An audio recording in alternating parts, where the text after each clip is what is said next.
नमस्कार, एबीपी माझामध्ये आपलं सर्वांचं स्वागत। मी सध्या सीना नदीच्या काठावर उभा आहे।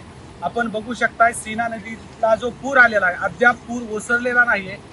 साधारणतः सीना नदी काठची 20 ते 21 गावं या महापुरामुळे उद्ध्वस्त झालेली आहेत। शेतीचं मोठ्या प्रमाणात नुकसान झालंय, नागरिकांच्या घरांचं सुद्धा मोठ्या प्रमाणात नुकसान झालेलं आहे। साधारणतः 17 तारखेला पहिला महापूर आलेला होता, त्याच्यानंतर 22 तारखेला दुसरा महापूर आला, त्याच्यानंतर 27 तारखेला तिसरा महापूर आला।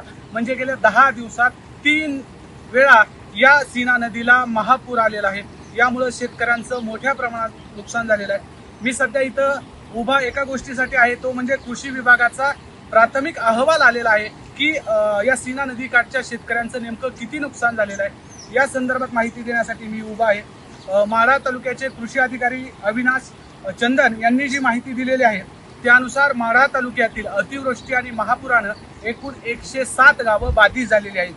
त्याचबरोबर बाधित शेतकऱ्यांची संख्या आहे 86,814 आणि त्याचबरोबर एकूण बाधित असणारे क्षेत्र आहे 74,754 हेक्टर वरील पिकं नष्ट झालेली आहेत। आणि त्याचबरोबर अधिकाऱ्यांनी दिलेल्या माहितीनुसार उडीद, मका, बाजरी, तूर, त्याचबरोबर झेंडू, कांदा, ऊस, भाजीपाला, पेरू व केळी अशा पिकांचं मोठ्या प्रमाणात या महापुरामुळे आणि अतिवृष्टीमुळे नुकसान झालेलं आहे। त्याचबरोबर महापूर जो आलेला आहे सीना नदीला, या महापुरामुळे 107 मधल्या साधारणतः 21 गावांचं मोठ्या प्रमाणात नुकसान झाल्याची माहिती कृषी अधिकाऱ्यांनी दिलेली आहे। आणि त्याचबरोबर सीना नदी काठच्या पिकांबरोबर जमिनींचं सुद्धा मोठ्या प्रमाणात नुकसान झालेलं आहे। असं क्षेत्र हे 20,000 हेक्टरवरचं क्षेत्र या महापुरामुळे बाधित झालेलं आहे। ही सर्व माहिती माढ्याच्या कृषी अधिकाऱ्यांनी दिलेली आहे। आपण बघू शकतो की गेल्या 10 दिवसापासून हा महापूर आहे, अद्यापही महापूर ओसरलेला नाहीये।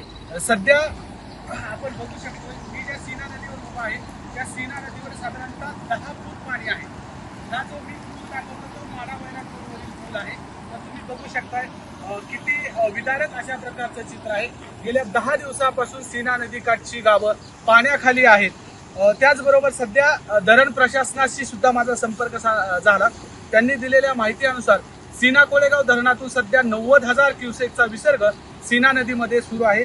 त्याचबरोबर खासापुरी जे धरण आहे त्याच्यामधून 5,000चा विसर्ग सीना नदीमध्ये सुरू आहे आणि जे चांदणी धरण आहे त्याच्यामधून सुद्धा 5,000 क्युसेकचा विसर्ग सीना नदीमध्ये सुरू आहे। म्हणजे एकत्रित जर हा विसर्ग केला तर साधारणतः 1,00,000 क्युसेकचा विसर्ग सीना नदीमध्ये सुरू आहे।